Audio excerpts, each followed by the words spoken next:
Right. We've got a packed agenda, so I am going to get started from the beginning. Appreciate everybody joining.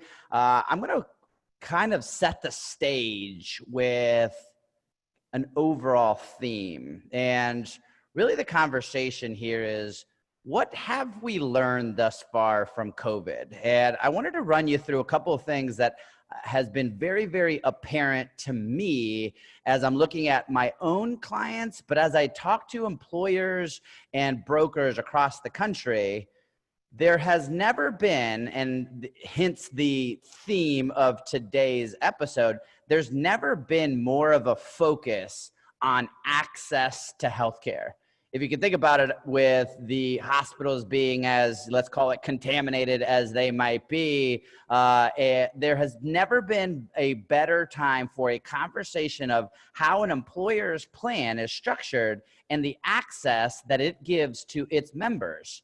Now, if you were on last week's episode, we talked about the cost of healthcare post-COVID, or better said, what is COVID going to do to the cost? And so I wanted to remind everybody, as we start thinking about accessing healthcare, that early predictions for next year is that renewals are going to be as high as 40%. Now, when we're studying COVID actual claims, you start looking at a range of cost, but nothing that supports these types of big increases. So it's really interesting to start thinking about things. And when we look at the volume of claims is down significantly. Now, let's take all of that and say, let's just wipe the slate and say that June 1st, the world opens up again. The fear with everybody is around the rush that is going to occur of people who have not been able to go see the doctor, they've not been able to have their elective procedures, and that they're gonna go run and do something. So all of the underutilization, the claims decrease in volume is going to catch its way up. And so, when we start thinking about what could be the case, we're gonna have a mad rush to the urgent cares, to the hospitals, to the places. And so my real question is, how does the health plan today have a conversation and a strategy around cost and quality? You see, if an inevitable scenario that people are going to go access healthcare in this post-COVID world, the cost and quality of where they're going to access this healthcare is going to continue to be a big deal.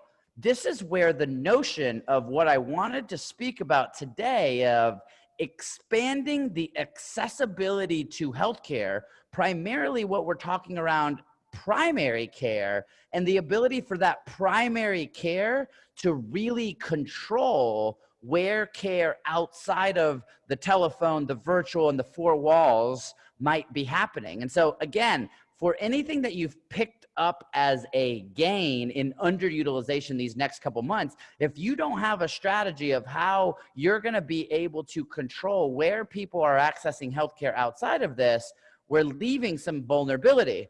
I failed to introduce myself. In case anybody that doesn't know, my name's Lester Morales. I am the creator of THB and somebody who loves to talk, so I'll be your MC today. And I wanted to start with a couple of housekeeping things. If you haven't noticed, there should be a little red button up there. You are being recorded. We do play these back, and you'll be able to download this in the next couple of days. There is a Q&A feature on Zoom. So wherever your panel is, it's either usually on the top or the bottom. There is a Q&A feature. That's how we're going to communicate. So at any time through this presentation, if you have a question, please write it in, and I'll make sure to get those addressed. If we don't get those addressed on this call, I will make sure we get those back. And just as a precursor, next week, so the audience right now is all advisors. Next week, this same topic is going to be presented to employers. So if you'd like to co-host this with me, where you are able to send out invitations to your prospects, you will get an invitation to do so tomorrow, and you'll get your own email to be able to send out. That all you have to do is change your last name or your company name, and you'll be able to co-host that with me. So again, what we're going to talk about today is the expansion of accessibility to healthcare. And I put the win times 3. It really should be the win cubed, but unfortunately marketing terminals don't allow you to do that.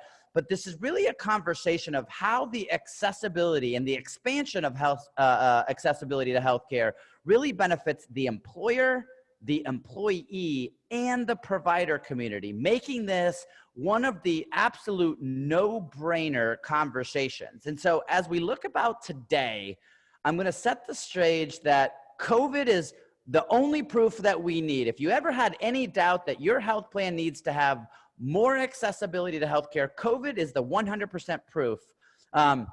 I've talked about the strategies of controlling where and outside of primary care actually happens to control the cost and quality of that healthcare and how it's a win. And so our great panel of speakers today, and I'm really pumped because each of these folks have a different viewpoint and come at it from a different viewpoint. So I can't do them justice in their introductions. And so I'm going to allow each of these guys to introduce themselves.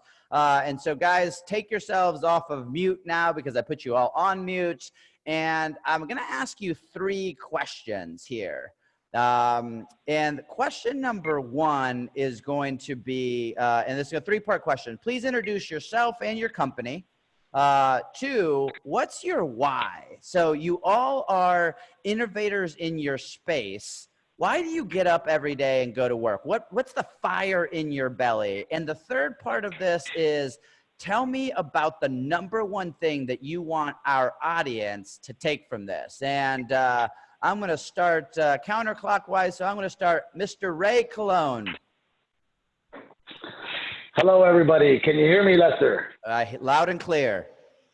Excellent, excellent. Everybody, good afternoon. Ray Colon here, founder and CEO of My Telemedicine. You know, this is an exciting time, you know, and you just touched on something, Lester, that is really important, especially personally for me, my why. You know, unfortunately, when we go through life situations, we kind of learn things from them. And sometimes we take action with those things we learn, and sometimes we don't. Well, I've now been in the telemedicine sector for about 13 years, a co-founder of another company, Ameridoc. I was acquired by Teladoc. And after some time, went through a personal stage in my life where somebody in my family was affected by health.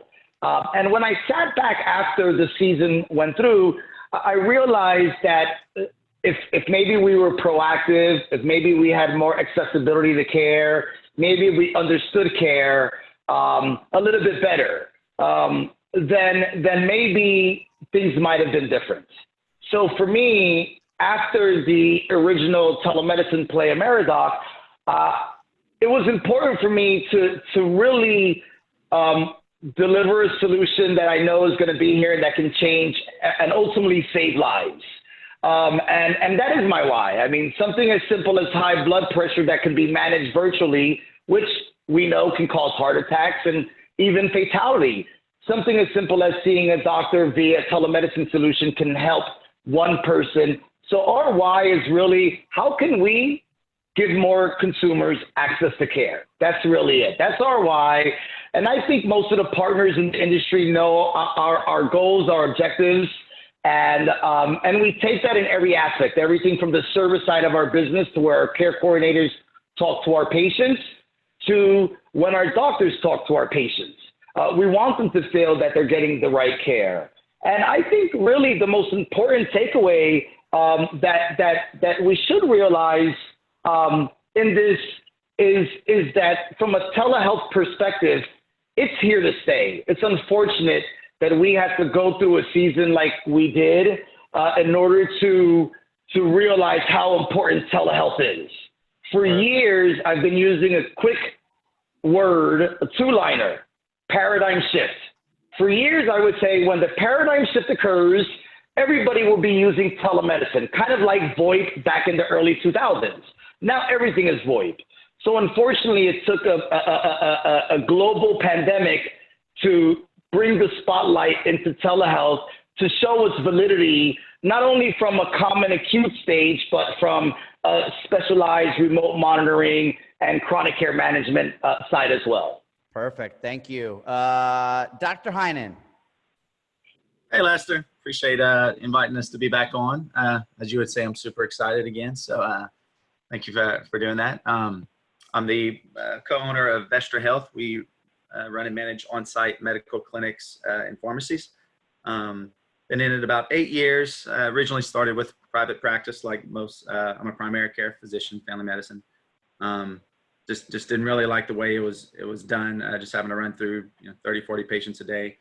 And so the on-site clinic for employers just really was something that I was intrigued in, and been doing it for 8 years. And I think one of my frustrations was the costs for a patient. I'm mostly in a rural area, and anytime I would prescribe a medication or try to refer someone out for something, a lot of times it just wouldn't happen. They couldn't afford it. And then just the education. And, it's healthcare is a difficult thing to understand for most people, whether that's your own health or how to navigate the system.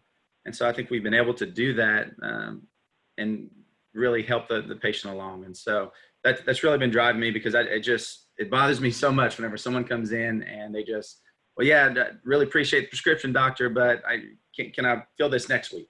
I just can't afford it today. And so we've removed a lot of those barriers in our on-site clinic setting and really had some incredible outcomes. And Lester's been a part of that. So appreciate that. Fantastic. Mr. Sleepak. Lester, good morning, good afternoon, wherever you might all be. David Sleepak here, the Executive Vice President of Business Development at ACOS MD. I'm sitting here in Phoenix, where actually we set a record high, actually tied a record high yesterday at 108 degrees, so a little warm out there.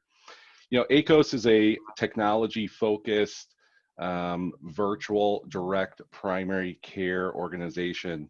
We've been around about 4.5 years. I joined the company back in September after seeing the technology and the scalability of what has been built. I am passionate about scaling the fixes to the healthcare system, and we all know what they are, right?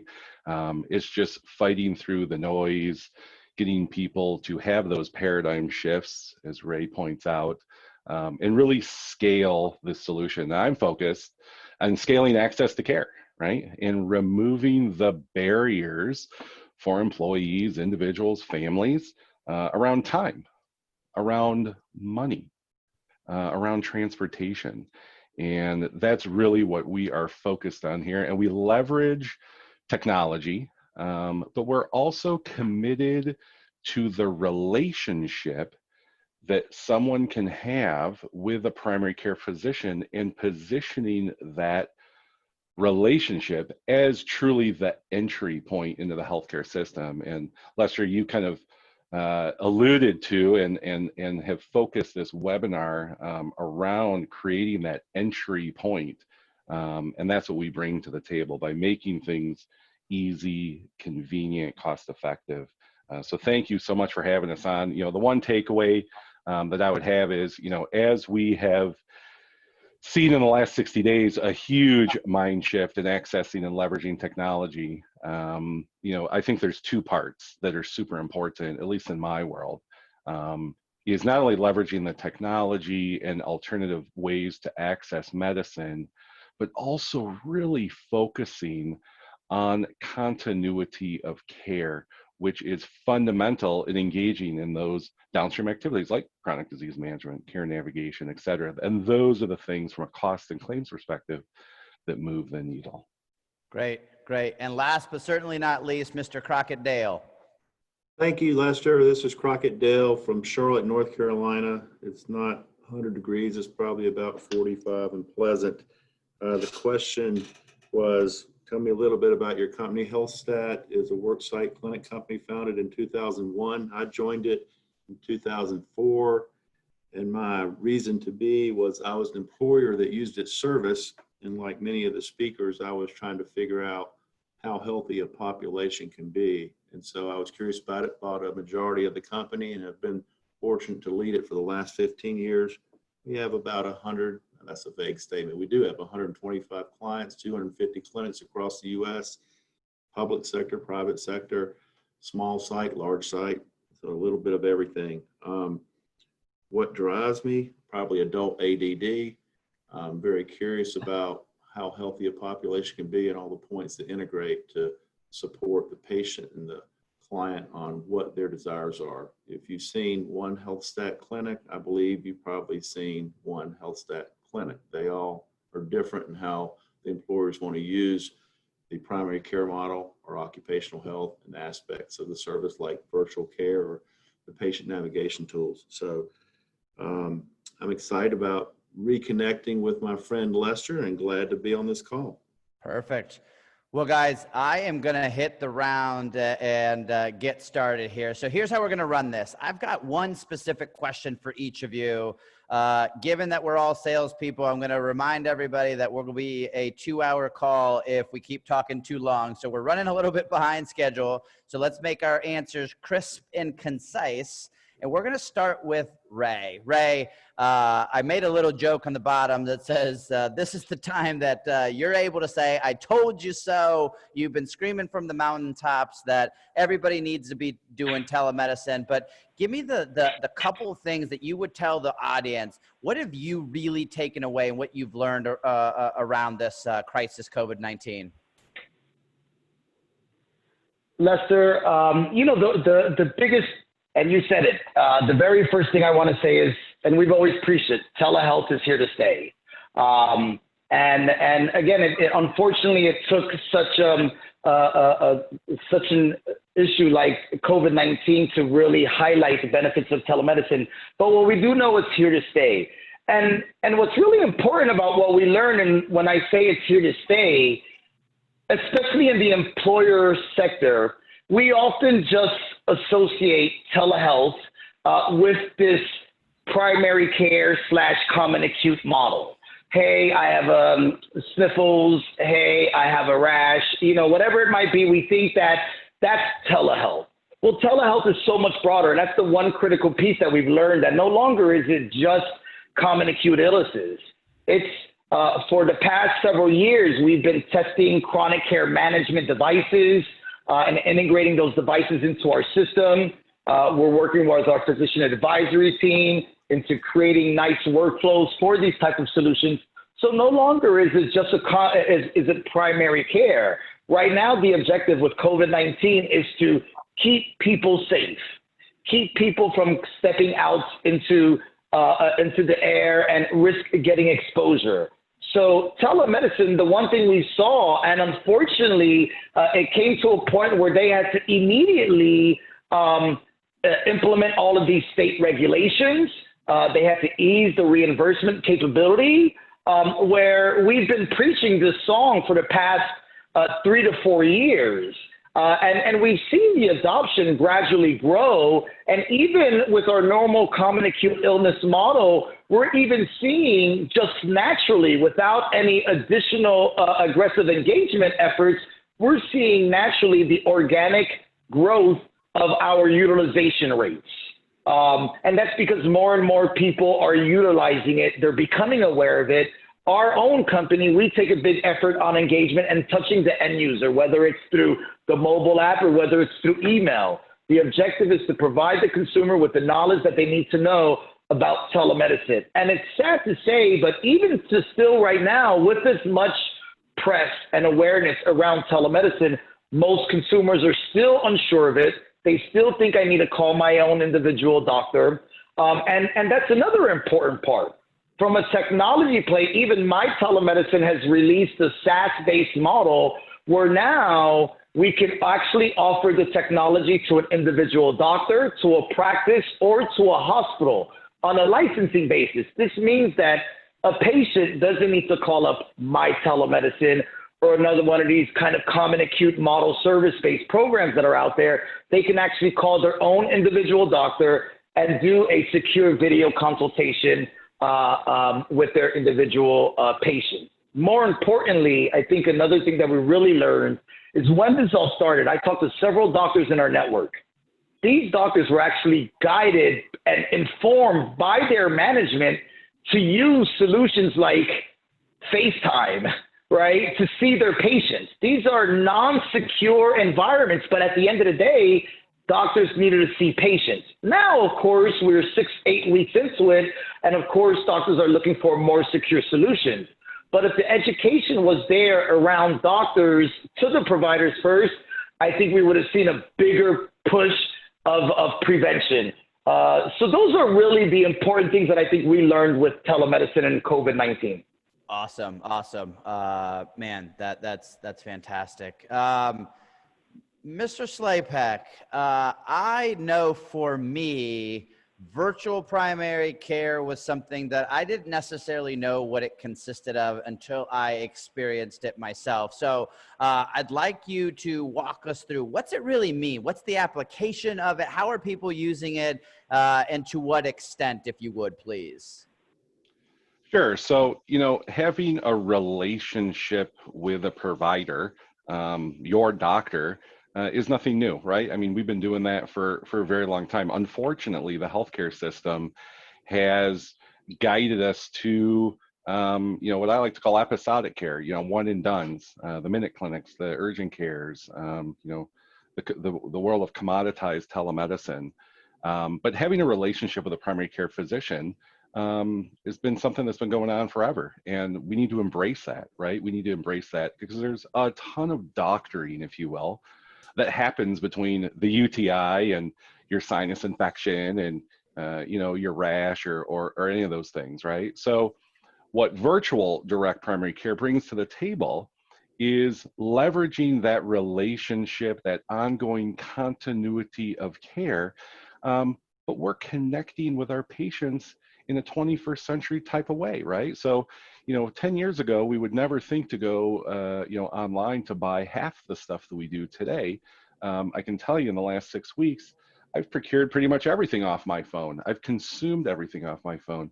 I've purchased God only knows how many things. And the Amazon guy continues to come to my house 5 times a day.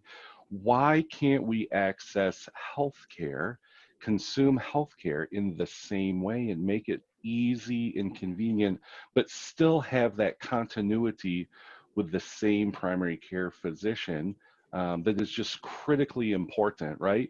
The things that can be found between episodes, like, gosh, your A1C is on the rise, or, we see rising blood pressure. So we're leveraging technology with a 21st century way of connecting, a way that we've become accustomed to connecting, but facilitating that with an old school relationship, right? With a doctor, one that we can trust, one that can engage in the practice of medicine, one that can engage in the practice of care navigating people and shepherding them through the healthcare system, one that can facilitate management of your chronic diseases like diabetes or high blood pressure, asthma, et cetera, et cetera. And that's really what we bring to the table, and what virtual direct primary care brings to the table. And from the consultants and the advisors that are on the call today, gosh, I can't tell you how many calls and phone calls and emails I get saying, David, I love direct primary care. And I'm like, I agree, I love it. It is a value-based payment methodology. It aligns the user and the purchaser with healthcare, and that is fundamental. But they say, I can't scale it because I got this DPC doctor and then, I got a 1,000 life group, or I got, 500 life group, or I got 100 life group, or a 20 life group, or a 10,000 life group, and they're spread out everywhere because the workforce is going remote. And what virtual direct primary care allows a consultant and an advisor to facilitate is that continuity of care model, is that consistent care navigation and chronic disease management across a large population, demographic wise, right? As well as from a geography perspective. So those are the things that virtual primary care really allows a group to facilitate a consistent level of care that's scalable, right? And as I introduced ACOS and really my mission, it's scaling the fixes, right? It's making sure that we can grow these concepts irregardless of the group size, irregardless of the demographics. And that's what virtual primary care brings to the table. Perfect. Perfect. And when we get to the case study, I'm going to be curious to get the details behind that. So, Mr. Dale, having done a lot of my own on-site clinics when I was an advisor for many, many years, I know that I personally had my own misconceptions when I got into the business, and I hear them constantly about, oh, you got to have 10,000 employees, or you need a big upfront start cost to do that. So I thought, what better person than somebody who was a user themselves at an employer to talk about and debunk the myths around how do you start and use an on-site, near-site clinic. So can you walk us through that? Sure. I think the point that you're bringing up is that the size is one of the components to say what would be a good candidate for a worksite clinic, and it could go down to 500 lives that you could have access to at a geographical point. To the point that was made earlier, what has changed is there's more adoption of virtual care with independently or a worksite clinic, but you don't have to have 10,000 lives. You can get it much smaller than that to have a ROI, to have a defined return on investment. Some of the myths, if you will, are that is it sustainable? And it is. And so if you have the access to primary care through the on-site clinic, you have continuity of care and the ability to go aggregate a lot of information. I like to say integration is a 4-letter word. So you have to make sure that your partners are aligned so you can actually blend in all the things that you can provide as a worksite provider or adopt to what the client has to make sure it integrates into the plan design of what you're trying to achieve. So, the outcomes can just be phenomenal. You want to make sure that, you align culturally with your worksite vendor, because it's pretty invasive to say, my gosh, I've brought a provider on site. So that's a benefit that has a lot of power, but it also just becomes part of your culture. So you could be the employer of choice because people like the virtual aspect, but I believe they also like the face-to-face intervention. So you want to make sure that your programs are aligned to what you want to achieve. I said earlier that if you've seen one on-site clinic with HealthSight, you've seen one. So some of our clients are more interested in wellness. Some are more interested in DM. Some are more interested in occupational health. Some are more interested in access to acute care virtually. So you want to make sure that you have that blend. We focus on DM, health staff, and particularly diabetes with our partnership with Johns Hopkins. And so that's something that we feel like is a differentiator, to use Hopkins science and our collaboration with them and our ability to deliver that. So I don't know if that totally answered the question, but I think from Lester's experience by pitching on site with us and independently, that he's found out that you can be smaller and have a great impact on that healthcare dollar, as well as impact on the population and improvement of health. Yeah, Crockett, that'd be great for you to think about when we get to the case study, maybe talking about a smaller and a larger employer. So be thinking about that. Okay. So as we take down the continuum of on-site, having the luxury of working in all of the settings, Dr. Heinen, talk to me about. So we just heard, and I think everybody understands kind of the concept of an on-site, but talk to me about what's possible. So I don't want you to give away too much of your secrets as we talk about the case study here, but I do want people to understand what all things you could do in an on-site clinic. So walk us through what's possible. Thanks, Lester. Yeah, we'll buckle up because we're gonna have to move fast. So I guess the really deal that a lot of the changes that we did was from our frustration with the kind of the large carriers, because we just couldn't get the data we needed to really make some change. There's always some blockage of what you need, and whether it's from the pharmacy or the medical side. And from that, we just knew we just had to move to something more independent to give us the freedom of the data that our clients have. So we were able to move away from those ASO type contracts and basically align the plan design to the clinic. And I think that's kind of what I think we've really done well, is taking the plan design and utilizing the clinic and pharmacy to provide better care at much lower cost. So, of course, we do the typical, acute care, cough, colds, and your chronic care from diabetes management. But we really have been able to take it, we feel, to the next step, especially over the last year or so. And that's everything from, one of the big ones was when we talked about being with a large carrier, we couldn't do any direct contracting. And I had many hospitals in the area that wanted to do that, and we just couldn't do it. So when we moved away, we were able to get some of the direct contracting up for our local hospitals and surgery centers and imaging centers in the area. On the clinic side, we also, have a care navigation team that we were able to utilize, that all the patients are able to call in to navigate to where, the best, the highest quality with the lowest cost. Our providers are trained in multiple other extra kind of specialties. So one of the ones is MSK, musculoskeletal conditions, is approximately 20% of healthcare spend.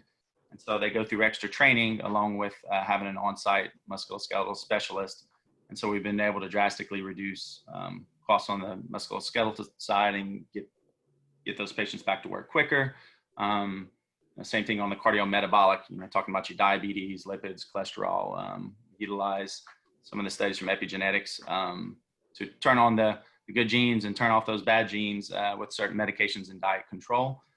So really everything we're trying to do is to improve the quality for the patient, but really get the cost down, because as I said earlier, we were having trouble, especially early on, being able to get patients to get the services that they needed. And so with those plan design changes, basically, of course, all the visits, everything done at the clinic is free.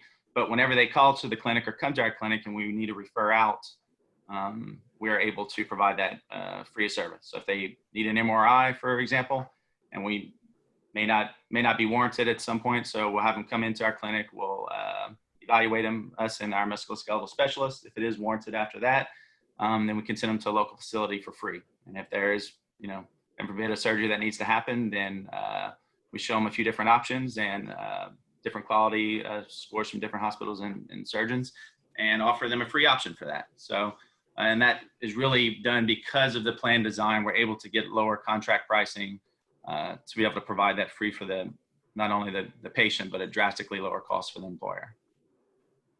Awesome. And again, I want you to think about the case study here, because I want everybody to know exactly the details about some of the things. So get ready. So again, we're running a little bit behind, so I'm going to combine rounds 2 and rounds 3. And so this is all about bringing this to life. So I wanted everybody to think about a case study, an actual employer that you work with, and what are the benefits. And this theme was the win-win-win here, the win for the employer, the win for the employee, and the provider themselves. And then usually round 3, and what we end with, is what I call your parting shots, your mic drop moment. So I'm going to have you guys combine this and walk me through a case study and the value that your solution's been able to apply across the board, and then give everybody a call to action. So based on what you've seen, based on the value you know that your solution can provide, leave everybody with the one thing that they should go along with as their case study, or as their parting shots. I'm going to switch up the order here. I'm going to go with Mr. Dale Crockett. Walk us through a case study. And again, the win for the employee, the employer, and the providers, and then your parting shots in about 3 to 4 minutes. Thank you, Lester. One of the things, if you build it, will they come? And that's not always the case. I mean, there's a lot of things that create enlightenment and also participation. So a case that I was thinking about off the top of my head from 125 on was a company called Unify in Greensboro, North Carolina. They're a textile manufacturer, and I was always fascinated with their ROI, with our model. It's been validated by their consultant, and it's very profound. They have between 500 and 1,000 lives, but and they have 100% participation for spouses and employees. And I thought, how in the heck did they get such a high level of participation? Some of it was their culture. Some of it was plan design. They've had a clinic with HealthStat for 7 years with zero turnover of the clinical staff. So we like to study engagement, but one of the things that I have learned in the last 2 years, because HealthStat has an advisory council that's headed up by a lady named Dr. Eileen Klein, and it's got the Mayo Clinic or Hopkins involved in it. And the things that they've enlightened me on is the social determinants of health, to say, in the environment that these employers and employees are in, what is available to those associates? Because we could advocate for all these employees to be healthier, but what if they are in a desert for healthcare or food and they don't really know where to go? So that continuity of the design of such not only is applicable to Unify to say, well, how do I get an ROI, but what's next and how can they do even better with that? So the challenge would be that I would say that my gotcha moment, or the challenge would be, if you could do anything, start with something, but also think about with your consultant, what are the questions you need to be asking to decide to define success? How you define the end game before you get started? How you define your success? For Unify, I don't know if they define to have 100% participation, but if I see that success level with them, how does that replicate to other clients that we have? So Crockett, a question that I got from the audience is the size. So we said, hey, it is a scalable solution. Talk about the lower end of the spectrum in regards to a smaller employer and how maybe even a near site clinic might apply there as well. That's a great question. When I said earlier on the call, 500 lives at one site, we have several manufacturers that have sites that have 250 or 700, so a scattering to really want to offer a consistent benefit. So they may access a near site clinic where they could share. And so that's popular for HealthStat with the public sector clients, but we want to make sure that when we look at shared clinics or a near site clinic, how you can have what's called a spoke and a hub. So you can have a central location and have other employers in the area buy into it and share that experience. And so that was slow to get traction with HealthStat, but it's all of a sudden become something that's very popular when people are willing to collaborate, and when they're able to coordinate and give a little bit, it seems to be everybody has a better outcome to leverage your collaboration. So what I want everybody to take from that discussion is, as an advisor, if your head doesn't go immediately to these office parks and things of that nature, where you might be able to bring a strategy and a solution to 6 or 7 different types of employers that might range from 50 to a couple of hundred employees. And I know me personally, I had a lot of success with a clinician going from location to location in the same city. And it really allowed me to grow my book of business. So be thinking about that as well. Thanks, Crockett. Ray, let's go over to you, and you're on mute, so take yourself off mute. Ray, what I want to hear from you is, I think everybody understands, some of the obvious things, but when you go through the case study, maybe some things that you tend to find that people get inaccurate or didn't know. If you could pop a couple nuggets there, and again, in a couple minutes, 3 to 4 minutes. Perfect. All righty, here. Timer's on. So, it's really important. And what I really want to focus this 3 minutes on is really the term virtual care. It was said earlier, we've always had these relationships, right? We've always had healthcare, right? Well, how can we take it in the 21st century? Well, one specific case study we had is My Telemedicine specifically, we are very technology centric. We love doing integration. All of our developers are in-house, almost 9 developers now. And we build out a lot of robust features that allow our employers, the administrators of the employer groups to log in and manage their accounts completely, adding members, adding employees, viewing reports. Really important when we think of virtual care, one of the important things that we did with one specific client to improve usage and getting the word out there is we created an ecosystem of various complementary benefits. in the workspace. And this one client said, hey, Ray, we would like to, right now we have 3 or 4 products, and believe it or not, we have 3 or 4 mobile apps that we have to access, or the end user, the employee has to access. And they said, hey, we believe that if we had them all together, that this would really help engagement and everything. So we went through some technology enhancements to be able to seamlessly add these products into the user experience of a member. So for example, rather than having to go online or to another app to find a dental provider in my local area for my insurance plan, they could just access it through the Access a Doctor mobile app. When we did that, we saw the increase after that was rolled out within a 6-month period. And this was about a 30,000 man group, which was normally doing about 2.5% to 3%, almost 36% annual utilization. With no additional engagement, just by embedding their products into one, and it was about a 2 to 3 month project, but once we did that, their engagement now jumped up to over 5%. And there was no additional, minus now letting the employees know that they can access one mobile app for all their benefits versus multiple mobile apps.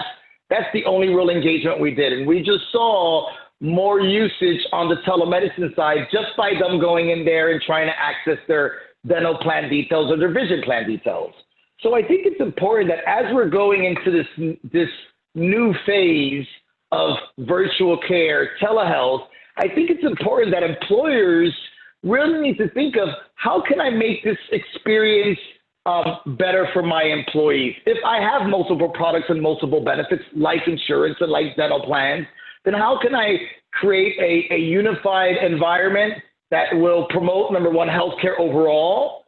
And that's the key thing, right? The problem with healthcare is that we are reactive. We are not proactive. And the reason why we're reactive is because it's a pain to access.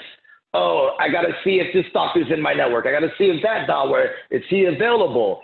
Nowadays, the solution and technologies allows for a virtual care solution, which gives the employer the win of higher engagement and more ROI on savings. The win for the employee is really critical because now the employee has all the tools they need in one user environment. If I can manage my high blood pressure, if I can go see a doctor for a common illness, or if I can go find my dental insurance provider because my son has a tooth infection in one solution, this is overall going to provide a better experience, hence giving consumers the ease and the want to use telemedicine or telehealth in the future. Ray, I hope that right there answered everything. Ray, I actually love that example, and I have to make fun of my old producer days when I was an advisor. I would brag that I would put together this glossy 8-page brochure, but then now that I think about what you just said, on the back cover was the name of the carrier, the 1-800 number, and all of their different addresses. So one program you'd put together is, 10 or 12 different carriers, and we were super proud that we put that 8-page color brochure. So it really puts a different perspective on there when you're bringing everything through one channel. So thank you for that example. Absolutely, thank you very much. Mr. Sleepak, walk us through the execution of a virtual primary care strategy with an employer. Yeah, so I'd love to kind of point out a recent success, actually, a case that went live actually 4/1, right before the meltdown happened here in COVID-19 land. We worked with the advisor to bring on a group, about 180 life case, actually here in Phoenix, multiple locations, so multiple sites around the Phoenix market, and the goal was not only to reduce costs and increase access to care, we were able to take them right off a BUCA plan and save them up front about $500,000 in spend. So, instantly the win for the employer was significant reduction. And this included the virtual primary care solution and also leveraging our near site capabilities And Lester, you visited one of our ACOS clinics inside a Safeway store for their employees, again, scattered all throughout the Phoenix metropolitan market. Now, part of our strategy and solution when engaging with virtual primary care is to really remove those barriers, right? So when we integrate, I like to say ACOS is plan agnostic, but plan specific from the perspective of we can work with any plan. We can work with any TPA. We can work with any medical cost share. We can work with any vertical, but we're plan specific because we want to understand the underlying health solutions so we can effectively navigate, an RBP strategy or a network or specialty programs like musculoskeletal, et cetera, et cetera. So in this particular instance, we were able to significantly reduce the overall spend and take them into a self-funded model, but then leverage increased access. Now, here's the interesting part about this story. So this particular organization is an essential business, right? They're in the veterinary space, and a lot of the concerns that their employees had was access to care, right? So during the onboarding process, we facilitate texts and emails and engagement, a health risk assessment, and even an educational series where they get a welcome call with a care navigator that's dedicated to them, and then the opportunity to schedule an appointment with their primary care physician. Again, building that relationship. But now they had a place to go virtually when all the other doctors' offices in town were shut down, right? The only where they could go get care was the emergency room. And it was a very timely solution where the employees were beyond grateful that now they have this new, easy, convenient, and safe relationship to get the care that they need, irregardless of if they had pink eye or a cold, or even COVID-19 testing has been available to leverage inside these on-site clinics. So again, as I kind of think about putting together a strategy, a virtual strategy, connecting the dots between the entire ecosystem is important to facilitate that ROI. And again, aligning to remove those barriers is a key component to the virtual process and the virtual opportunity, because start there, right? Where's the easiest, most convenient place to get healthcare? Well, for me, right? For me, it's my couch at 8 o'clock at night, right? I need to remove that barrier of time. That's my problem. For most employees, it's money, right? A $50 copay can be a showstopper, man, right? To go get the care that they need. Transportation, look, I talk to advisors. The closest, primary care doc is 90 miles away. Let's remove that barrier as well. And those become the cornerstones of a virtual strategy of removing those barriers.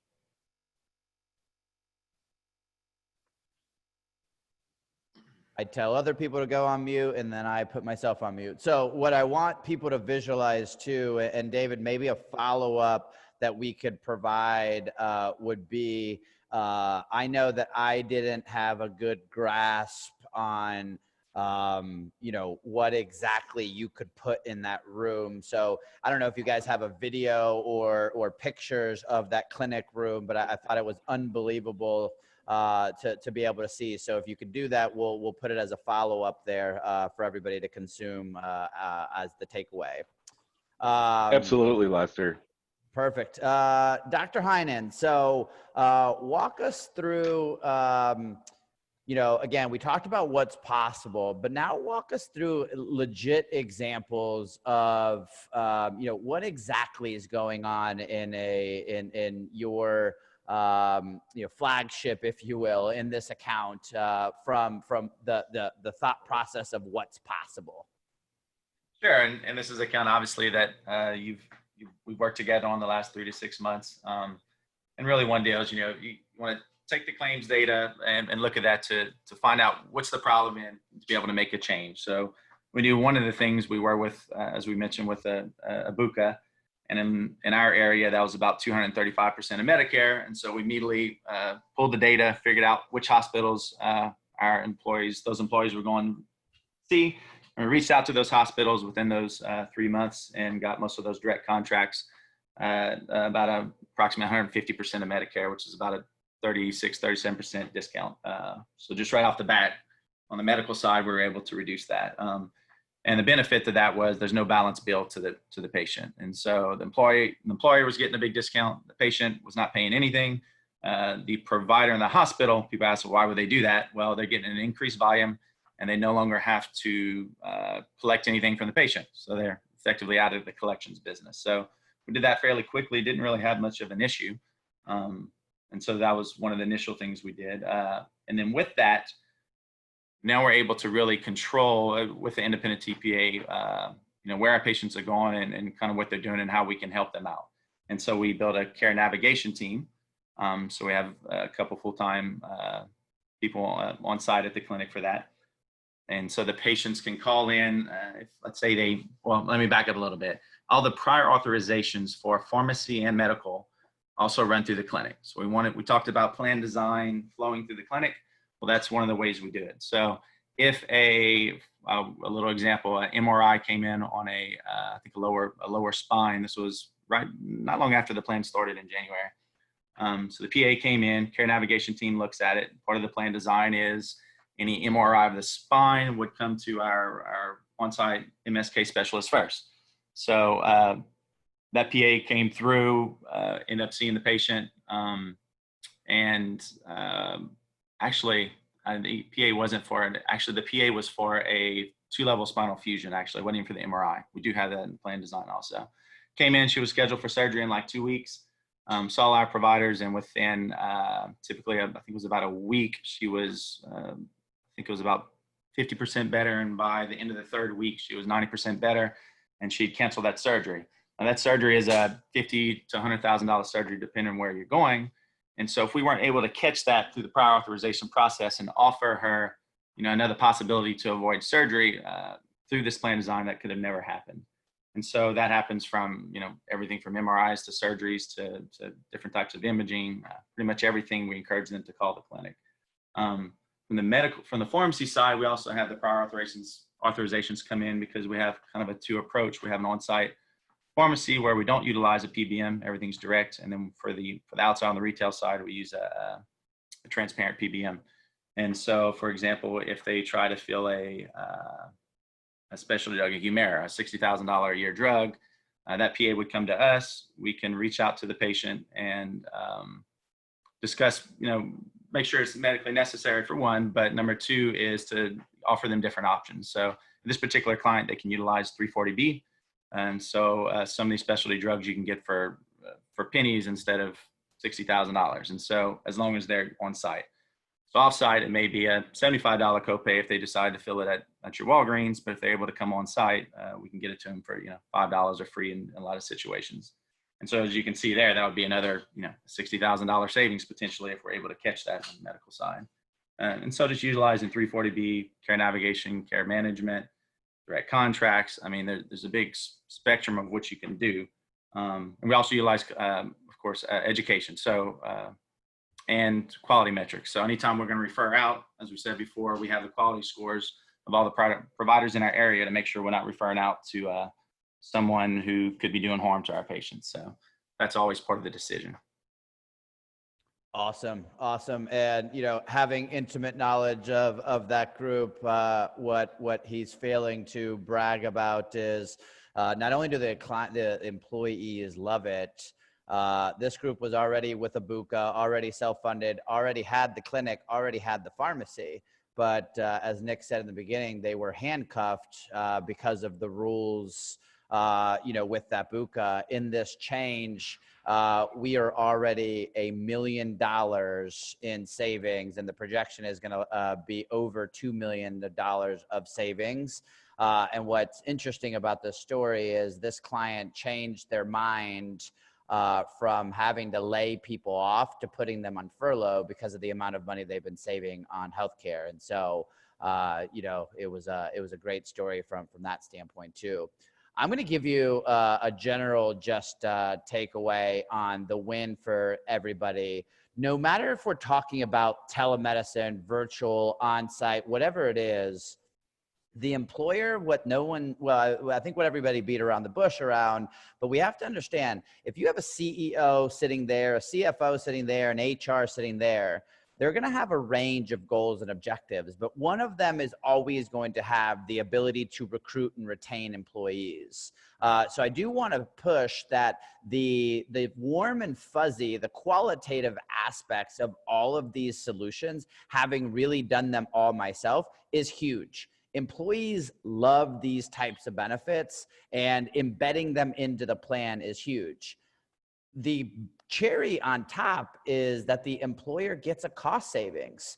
Whether it's Ray and telemedicine, one telemedicine visit that would have gone to urgent care or the ER pays for like 7 or 8 other employees' cost of their telemedicine. The other thing is, a lot of times it's allowing the spouse, some access as well. And so the win on the employer side is really, truly a no-brainer. And again, the plan design, something that you as an advisor can truly be pushing, needs to ensure that you're maximizing all of these types of accessibility to healthcare advances, more so than just, the normal copay is this and that communication. So that's one.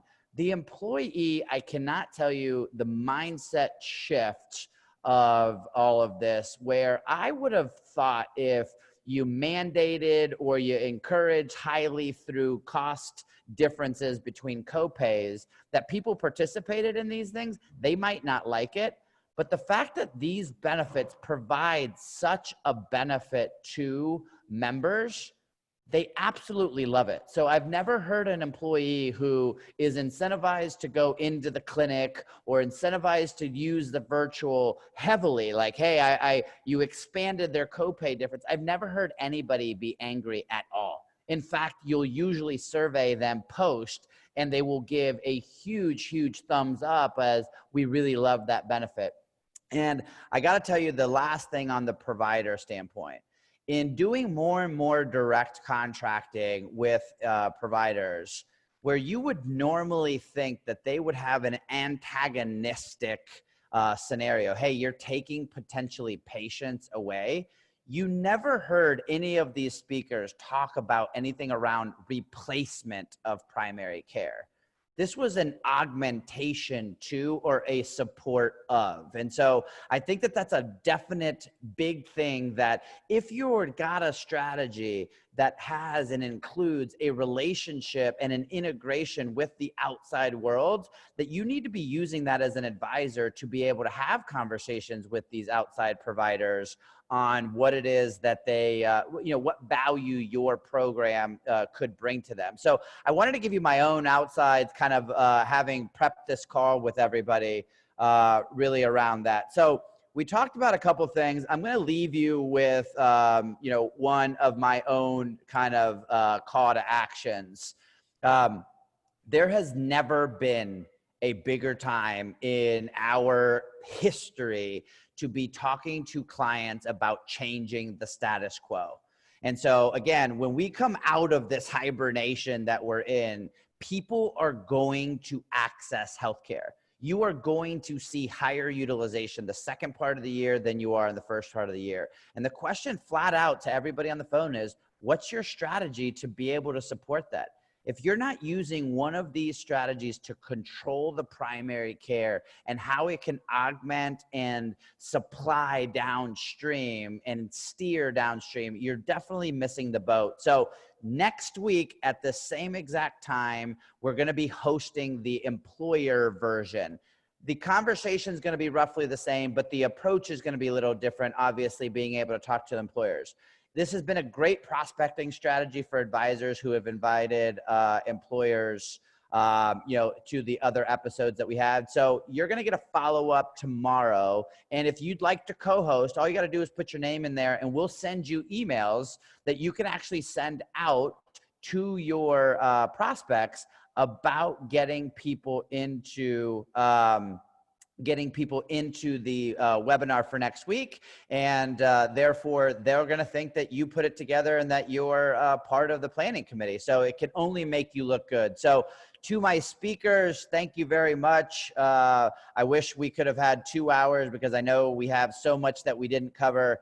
And I appreciate everybody. For everybody else, thanks for joining. Please be safe, and we'll see you hopefully next week. Thanks so much, guys.